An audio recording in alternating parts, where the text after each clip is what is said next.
Namaskar and good evening to all of you. We're debating India's path tonight, and I could wrap my argument in one sentence borrowed from the White House. Go to New Delhi and see it for yourself. But I've been given more time than that, so I will tell you what I see. Earlier this week, I was on my way to the Delhi airport. There was a lot of traffic. At one point, the car stopped. On the roadside, I saw two vendors. One was selling fruit, the other was selling coconut water. What caught my attention was not what they were selling, but how they were selling it. Both had a QR code prominently displayed, and every single customer walked up to them, scanned this QR code, and paid for their purchase, every single one of them. To me, this is a picture of today's India. It shows three developments, three of the many developments I shall list out tonight. Number one is financial inclusion. Both the vendors had a bank account linked to their mobile phone. Number two is internet or mobile penetration, what we call digital India. It was 15% 9 years back. It's 48% today. And number three is the airport traffic. It just keeps swelling, even though we are at the receiving end. We see what it shows. From 67 million 9 years back to almost double now. To me, these things signify the path that India is on. The previous speakers have defined emotion well, but in case the evening drinks have kicked in, let me repeat. This House believes Modi's India is on the right path. And how do you determine if the path is right or wrong? You look at numbers, data, surveys, reports. I shall refer to all of these as I make my arguments. But I also want to dwell on something that's more personal, more important, I think, yet unquantifiable. I'm talking about the experience of living in today's India. I have lived in many Indias. The wary India where exciting policies and positions were abandoned. The self-doubting India, where decisions were taken based on global opinion. And today a more confident India where the world comes for leadership and inspiration. You cannot put a premium on that. Indians are more prosperous at home and hence more confident abroad. Let me also tell you what I saw at the airport here in London, at the immigration counter. I saw Indians proudly flaunting their passport, none of the fidgeting or self-doubt of the last century. And if I may add, the immigration officer almost looked impressed. She was either a fan of India or just worried that she was holding up one of Rishi Sunak's relatives. We are proud of what we share with the world. Bollywood, masala chai, yoga, cricket. India today is a soft power giant. At the same time, India is not a timid democracy that tolerates terrorism or betrayals. When Pakistani terrorists attacked Kashmir's Pulwama, India carried out surgical strikes on Balakot. Today's India is not a pushover country. It's a world power denied. Today, invasions and colonialism are part of our history, not our identity. We are shaped by years of subjugation, not defined by them. We are excited about our global responsibilities, not wary of them. This change in confidence comes from growth at home. Which brings me to the numbers. I'll start with India's welfare state system and how it has fared in the past decade. 110 million new gas connections, 470 million bank accounts, 220 million insurance beneficiaries. And to be fair, the welfare concept is not new to India. It's been there for a while. What's new is the approach. It's not just about putting more money in the pocket, it's about empowering people, and the result, once again, the evidence shows in the numbers. India's per capita income has gone from 86,000 rupees in 2014 to 172,000 rupees now. It has doubled. And a big reason for that is the falling inflation, from more than 8% 9 years back to less than 6% today. And this, ladies and gentlemen, is in the middle of a global cost of living crisis.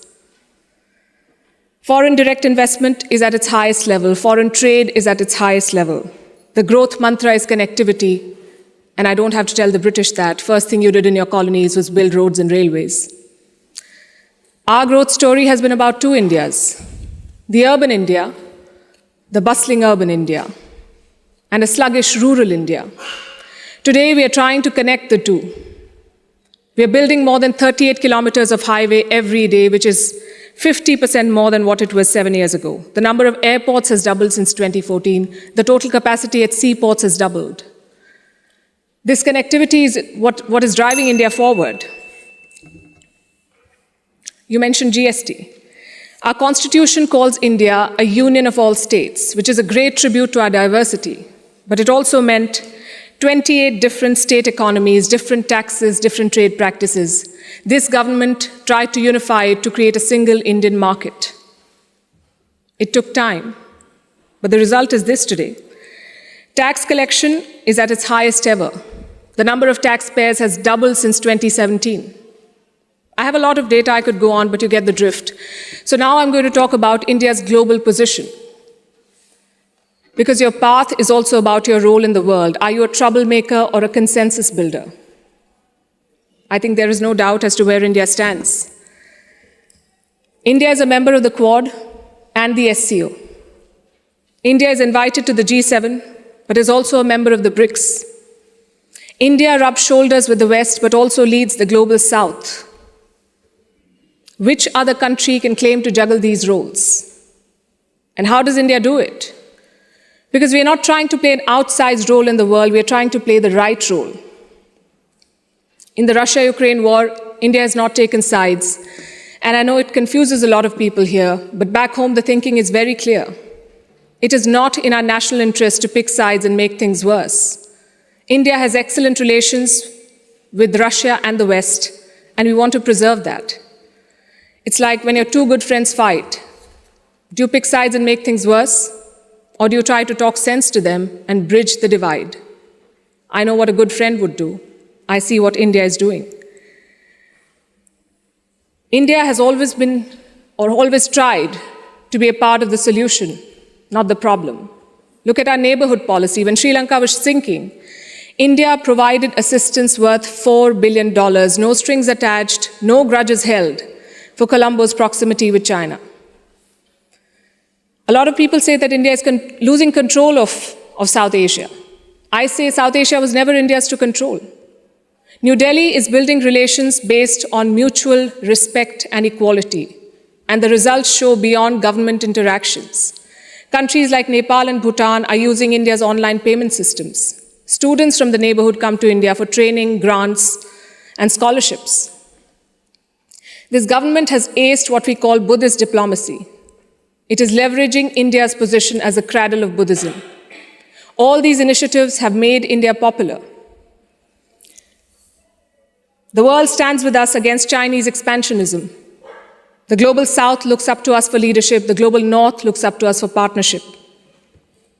I think that's the hallmark of great diplomacy and statecraft, when you're loved and respected in all quarters. More importantly, when you're trusted in all quarters. India repaid that trust during the COVID-19 pandemic. When the world forgot about morals and globalization, India sent 24 crore vaccines to 100 countries. And you saw the result of that in Papua New Guinea.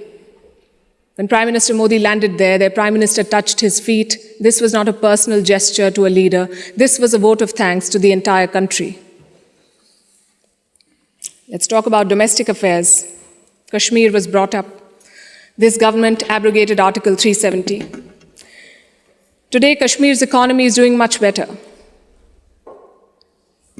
1.8 crore tourists visited the valley in the last year. That's the highest ever in Indian history, 1.8 crore. Kashmir is getting its first ever foreign direct investment, and that too from a company in the UAE.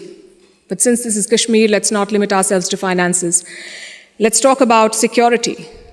Terror attacks in the valley have almost halved in the last few years. The numbers are staring in your face. Security is better, economy is better, Kashmir is better. Plus, we have corrected a historical wrong imposed on India. Let me also address something else that was raised by the opposite side, and that is religious intolerance. It's easy to quote anecdotal evidence and paint an entire country as intolerant. But random elements and sporadic incidents do not speak for India or its leadership or its government. Only policies do, and I'll tell you about those policies. More Muslim students got scholarships in Modi's first term than the previous government. I'm talking about 2 million more Muslim students. If the idea was to marginalize them, why give them more scholarships? Look at the government's Hajj policy. Prime Minister Modi held personal talks with the Saudi regime to increase India's Hajj quota. In 2014, it was 136,000. By 2019, it was more than 200,000. Again, if the idea was to marginalize Muslims, why increase the Hajj quota? This government abolished triple talaq. Would you call it reform or repression? Let me also tell you what a Pew study found in 2021. It runs counter to every argument that will be made here tonight. It found that 89% of all Muslims and Christians in India say they're free to practice their religion. I'll repeat, 89% of all surveyed Muslims and Christians, but no, let's build on perceptions and anecdotes, not on facts. I would also point you to all the social schemes, the bank accounts, the gas connections, the insurance policies. They're available to all citizens of all religions. Does that mean India cannot do better? Absolutely not. Even one incident of marginalization is one too many, but how would you judge an entire country's path? In fact, it struck me when I was invited for this event, why would Oxford University be interested in debating the path of Modi's India? Because India has defied Western predictions. It's the world's largest democracy charting its own course. India today has shed the burden of trying to comply with Western constructs. No amount of lecturing or virtue signaling is shaking India's confidence, and that is what unsettles critics.